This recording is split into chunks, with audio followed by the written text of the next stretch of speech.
Балалар, математика пәні 83-ші сабақ. Бүгінгі сабағымыздың тақырыбы бір таңбалы санға қалдықпен бөлу. Бұл сабақта бір таңбалы санға қалдықпен бөлуді үйренетін боласыңдар. Бірінші есепті шығарыңдар.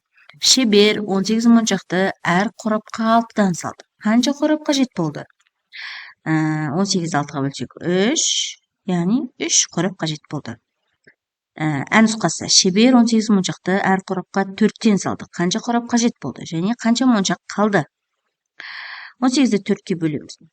4-тен және 2 моншақ артық қалды, иә?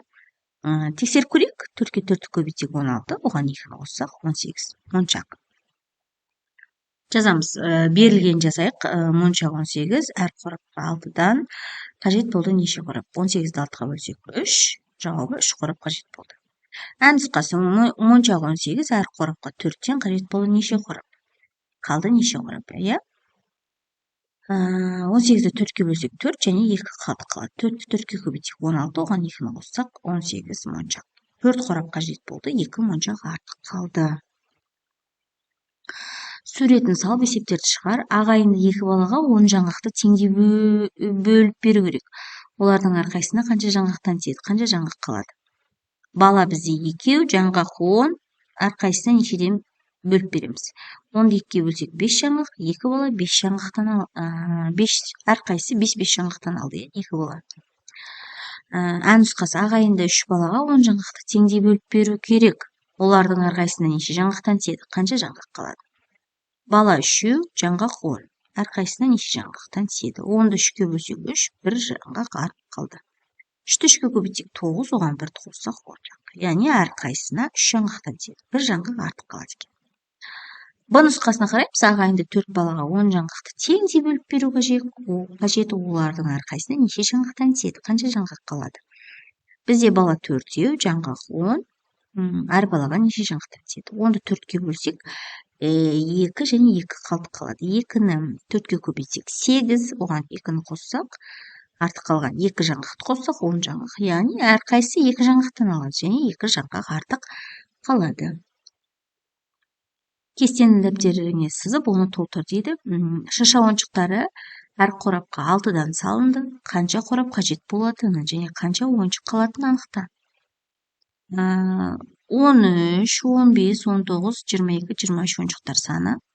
Енді осыны біз 6-6-ға бөліп көрейік. 6 қорапқа, иә?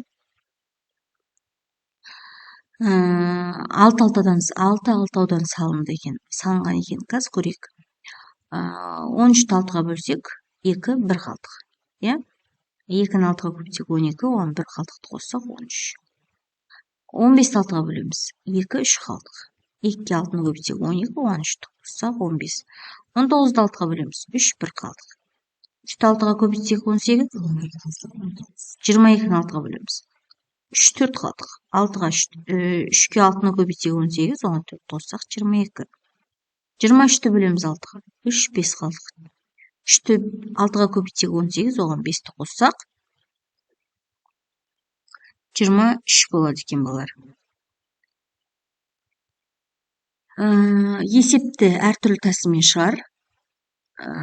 Сен өзіңді кәдесыйлар дүкенінің сатушысымын деп есепте. Әр саяхатшы сенен 4 түйеден және 5 киіз үйден сатып алды. Егер кәдесыйлар дүкеніне 30 саяхатшы келген болса, сен қанша кәдесый саттың? Түйе 4, киіз үй 5. Саяхатшы 30. Сатылды неше кәдесый? Біз кәдесыйлардың санын, жалпы санын білу үшін 4-ке 5-ті қостық 9, оған 3-ті көбейтеміз 270. Екінші тәсілі бар. 4-ке 30-ды көбейтеміз, 5-ке 30-ды көбейтеміз, шыққан сандарды қосамыз. Бұл жерде де 270 шығады. Жауабы 270 кәдесый сатылды. Ән нұсқасында есептің сандық деректерін өзгертіп, қайтадан шығарып көр дейді. Түйе 6 дейік, киіз үй 4 дейік, саяхатшы саны 20 дейік. Қанша кәдесый сатылды? 6-ға 4-ті қоссақ 10, оған 20-ны көбейтсек 200 кәдесый. Екінші тәсілі бар. 6-ны 20-ға көбейтеміз, 4-ті 20-ға көбейтеміз, шыққан сандарды қосамыз. Бұл тәсілмен де 200 шықты. Жауабы 200 кәдесый сатылды. Қалдықпен бөлуді орында және оны тексер. 30-ды 4-ке бөлсек 7, 2 қалдық. 10-ды 3-ке бөлсек 3 1 қалдық. 35-ті 6-ға бөлсек 5 5 қалдық. 20-ны 7-ге бөлсек 2 6 қалдық. 69-ға бөлсек 6 6 қалдық. 69-ды 8-ге бөлсек 8 5 қалдық. 50-ді 8-ге бөлсек 6 2 қалдық. Ал 17-ні 3-ке бөлсек 5 2 қалды. Амалдарын орындау өрнегін анықта. Өрнектерді баған түрінде жазып, оларды есепте. 124 қосылған жақшаның ішінде 219 азайтылған 51 жақсы жабылған тең 292.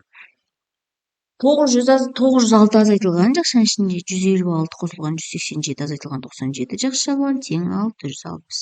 1000 азайтылған жақсы ашылған 218 қосылған 108 жақсы жабылған тең 674.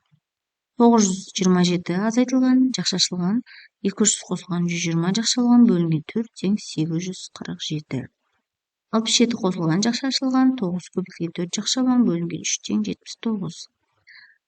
962 азайтылған жақсы ашылған 8 көбейтілген 100 жақсы жабылған бөлінген 2 тең 562.